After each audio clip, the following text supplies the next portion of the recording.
क्या आपने कभी सोचा है कि एक ऐसा देश जिसने कभी दुनिया के आधे हिस्से पर राज किया था, आज उसी देश में लोग डॉक्टर के लिए महीनों इंतजार कर रहे हैं, फुल टाइम नौकरी करने के बाद भी घर नहीं खरीद पा रहे, और लाखों यंग लोग कह रहे हैं कि अब यहां फ्यूचर नहीं बचा। सबसे शॉकिंग बात यह है कि यह कोई गरीब देश नहीं है, यह यूनाइटेड किंगडम है, वही ब्रिटेन जिसे दुनिया आज भी पावरफुल इकोनॉमी, रॉयल इमेज और लंदन जैसे ग्लोबल सिटी के लिए जानती है। लेकिन अब ग्राउंड रियलिटी बदल चुकी है। आज ब्रिटेन में कई फैमिलीज अपनी इनकम का बड़ा हिस्सा सिर्फ रेंट और बिल्स में खर्च कर रही हैं। एनएचएस पर इतना प्रेशर है कि ट्रीटमेंट के लिए लंबी वेटिंग लिस्ट्स आम बात बन चुकी हैं, और कई यंग प्रोफेशनल्स ओपनली कह रहे हैं कि उनकी जिंदगी उनके पेरेंट्स से भी ज्यादा मुश्किल हो गई है।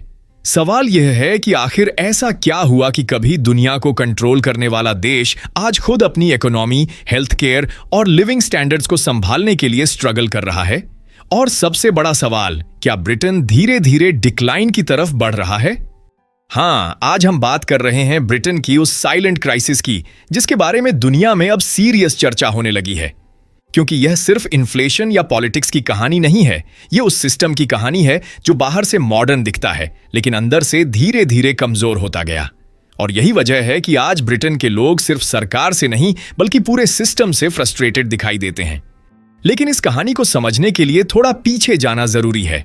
सेकेंड वर्ल्ड वॉर के बाद ब्रिटेन फाइनेंशियली टूट चुका था, शहर बर्बाद थे, इंडस्ट्रीज कमजोर थीं और देश पर भारी कर्ज था।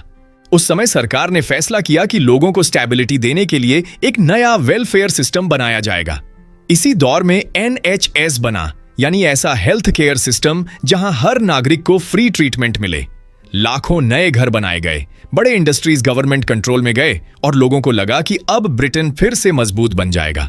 कुछ समय तक यह मॉडल काम भी करता दिखा, लोगों की जिंदगी बेहतर हुई, जॉब स्टेबल थीं और मिडिल क्लास तेजी से बढ़ने लगी। लेकिन अंदर ही अंदर एक बड़ी समस्या पैदा हो रही थी। धीरे धीरे ब्रिटिश इंडस्ट्रीज दुनिया की कंपटीशन में पीछे होने लगीं। जर्मनी और जापान की फैक्ट्रीज ज्यादा एफिशिएंट बन चुकी थीं, जबकि ब्रिटेन की कई इंडस्ट्रीज पुरानी टेक्नोलॉजी पर चल रही थीं। ऊपर से लगातार स्ट्राइक्स और मजदूर आंदोलनों ने इकोनॉमी को और कमजोर किया। फिर 1970 के दशक में ऑयल क्राइसिस आया और इन्फ्लेशन इतना बढ़ गया कि कुछ सालों में प्राइसेस 20% से भी ऊपर चले गए। सोचिए, एक आम इंसान की सैलरी वही रहे लेकिन रोजमर्रा की चीजें अचानक 1/5 महंगी हो जाएं। लोगों का सिस्टम पर भरोसा हिलने लगा था और यहीं से ब्रिटेन की कहानी ने बड़ा टर्न लिया। 1979 में मैरियट थैचर सत्ता में आई और उन्होंने ब्रिटेन की इकोनॉमी को पूरी तरह बदलना शुरू किया। गवर्नमेंट इंडस्ट्रीज को प्राइवेट सेक्टर को बेचा गया, यूनियंस की पावर कम की गई और फ्री मार्केट मॉडल को एग्रेसिवली पुश किया गया। शुरुआत में इसका असर पॉजिटिव दिखा, इन्फ्लेशन कंट्रोल में आया, बिजनेसेस को कॉन्फिडेंस मिला और लंदन धीरे धीरे दुनिया के सबसे बड़े फाइनेंशियल सेंटर्स में बदलने लगा। लेकिन इसी समय ब्रिटेन दो हिस्सों में बंटना शुरू हो गया। लंदन और साउथ इंग्लैंड तेजी से अमीर होते गए जबकि नॉर्थ इंग्लैंड के इंडस्ट्रियल एरियाज कोलैप्स होने लगे। कोल माइनस बंद हुई, फैक्ट्रीज खत्म हुई और लाखों लोगों की स्टेबल जॉब्स चली गईं। कई शहर ऐसे थे जहां पूरी इकोनॉमी एक इंडस्ट्री पर डिपेंडेंट थी और जब वह इंडस्ट्री खत्म हुई तो पूरा शहर इकोनॉमिकली टूट गया। लेकिन सबसे इंटरेस्टिंग बात यह है कि इसी दौरान ब्रिटेन में एक इल्यूजन क्रिएट हुआ कि सब कुछ शानदार चल रहा है। 1990 के दशक और 2000 के दशक में प्रॉपर्टी प्राइसेस तेजी से बढ़ने लगे, लोग लोन्स लेकर घर खरीदने लगे, बैंक्स खुलकर लेंडिंग कर रहे थे और लंदन ग्लोबल मनी हब बन चुका था। बाहर से देखकर लगता था कि ब्रिटेन पहले से ज्यादा रिच हो गया है, लेकिन असली समस्या यह थी कि इकोनॉमी का बड़ा हिस्सा फाइनेंस और प्रॉपर्टी बबल पर डिपेंड होता जा रहा था। प्रोडक्टिविटी उतनी नहीं बढ़ रही थी जितनी दिख रही थी, यानी असली इकोनॉमिक स्ट्रेंथ उतनी स्ट्रांग नहीं थी जितनी लोगों को महसूस हो रही थी। फिर आया 2008 का फाइनेंशियल क्राइसिस और यहीं ब्रिटेन को सबसे बड़ा झटका लगा। बैंक्स कोलैप्स होने लगे, इकोनॉमी स्लो हो गई और गवर्नमेंट डेट तेजी से बढ़ गया। इसके बाद सरकार ने ऑस्टेरिटी पॉलिसीज शुरू की, यानी पब्लिक स्पेंडिंग कम करना। हॉस्पिटल्स, लोकल सर्विसेज, एजुकेशन और इंफ्रास्ट्रक्चर के बजट्स पर प्रेशर बढ़ने लगा। शुरुआत में लोगों को लगा कि यह टेम्पोररी फेज है, लेकिन धीरे धीरे इसका असर आम जिंदगी में दिखने लगा। एनएचएस वेटिंग लिस्ट्स बढ़ने लगीं, पब्लिक सर्विसेज कमजोर होने लगीं और वेजेस प्रैक्टिकली स्टैग्नेंट हो गईं। कई रिपोर्ट्स के अनुसार ब्रिटेन में रियल वेजेस को प्री 2008 लेवल तक वापस आने में 1 दशक से ज्यादा समय लग गया। यानी लोगों को महसूस होने लगा कि इकोनॉमी टेक्निकली ग्रो कर रही है, लेकिन उनकी अपनी जिंदगी बेहतर नहीं हो रही। और फिर आया ब्रेक्जिट। 2016 में ब्रिटेन ने यूरोपीय यूनियन छोड़ने का फैसला किया। बहुत से लोगों को लगा कि इससे ब्रिटेन ज्यादा इंडिपेंडेंट और पावरफुल बनेगा, लेकिन रियलिटी कहीं ज्यादा कॉम्प्लेक्स निकली। ट्रेड रूल्स कॉम्प्लिकेटेड हुए, बिजनेसेस अनसर्टेनिटी में फंस गए और इन्वेस्टमेंट ग्रोथ स्लो होने लगी। सबसे बड़ी बात, स्किल्ड यूरोपियन वर्कर्स की संख्या कम होने लगी, जिसका असर हेल्थ केयर, हॉस्पिटैलिटी और लॉजिस्टिक्स जैसे सेक्टर्स पर पड़ा। कंपनीज वर्कर्स ढूंढ रही थीं, लेकिन दूसरी तरफ local population already cost of living crisis से परेशान थी। यही वजह है कि आज ब्रिटेन में आपको एक अजीब कॉन्ट्रडिक्शन दिखाई देता है। जॉब्स भी हैं और फ्रस्ट्रेशन भी, इकोनॉमी बड़ी भी है और लोगों में इनसिक्योरिटी भी। फिर पैंडेमिक ने सिचुएशन को और खराब कर दिया। गवर्नमेंट डेट और बढ़ा, इन्फ्लेशन वापस स्पाइक हुआ और एनर्जी प्राइसेस ने लोगों की कमर तोड़ दी। कई फैमिलीज के लिए हीटिंग बिल्स तक मैनेज करना मुश्किल हो गया। आज ब्रिटेन के कई यंग प्रोफेशनल्स ओपनली एडमिट करते हैं कि फुल टाइम नौकरी के बावजूद वे सेविंग्स नहीं बना पा रहे।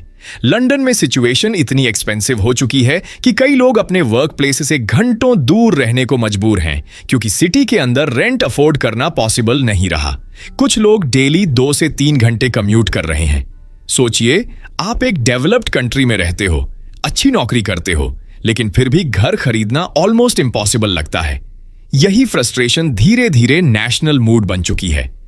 अब इस कहानी का सबसे डेंजरस हिस्सा आता है। ब्रिटेन की इकोनॉमी सिर्फ स्लो नहीं हो रही, बल्कि पॉपुलेशन स्ट्रक्चर भी बदल रहा है। वर्किंग एज पॉपुलेशन ग्रोथ कमजोर पड़ रही है, जबकि एल्डरली पॉपुलेशन तेजी से बढ़ रही है। यानी फ्यूचर में पेंशन, हेल्थ केयर और पब्लिक स्पेंडिंग का प्रेशर और बढ़ने वाला है। दूसरी तरफ प्रोडक्टिविटी क्राइसिस अभी भी सॉल्व नहीं हुई। ब्रिटेन की आउटपुट पर वर्कर कई मेजर डेवलप्ड कंट्रीज से पीछे चल रही है। मतलब लोग काम तो कर रहे हैं, लेकिन इकोनॉमी उतनी एफिशिएंटली ग्रो नहीं कर पा रही जितनी करनी चाहिए। और यही वह हिडन क्राइसिस है जिसके बारे में एक्सपर्ट्स लगातार वार्निंग दे रहे हैं। सबसे शॉकिंग बात यह है कि आज ब्रिटेन दिखने में एक कंट्री है, लेकिन इकोनॉमिकली कई अलग अलग देशों जैसा महसूस होता है। लंदन अभी भी दुनिया के रिचेस्ट सिटीज में गिना जाता है, लेकिन लंदन के बाहर कई रीजन्स डेवलपमेंट स्ट्रगल कर रहे हैं।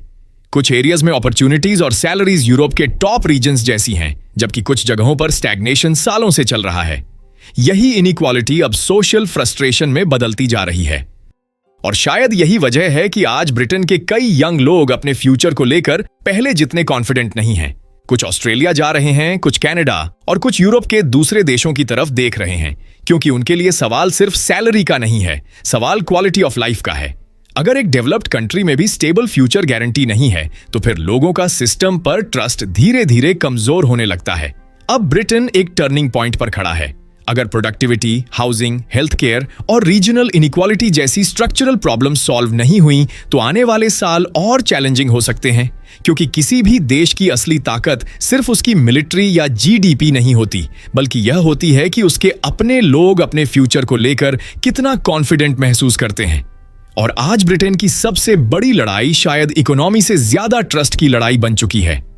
और शायद इसी वजह से आज पूरी दुनिया ब्रिटेन को ध्यान से देख रही है, क्योंकि अगर कभी दुनिया की सबसे पावरफुल एम्पायर्स में से एक रहा देश भी राइजिंग कॉस्ट्स, वीक प्रोडक्टिविटी और पॉपुलेशन प्रेशर के सामने स्ट्रगल कर सकता है, तो यह सिर्फ ब्रिटेन की कहानी नहीं है। ये आने वाले समय में कई डेवलप्ड कंट्रीज का फ्यूचर भी हो सकता है।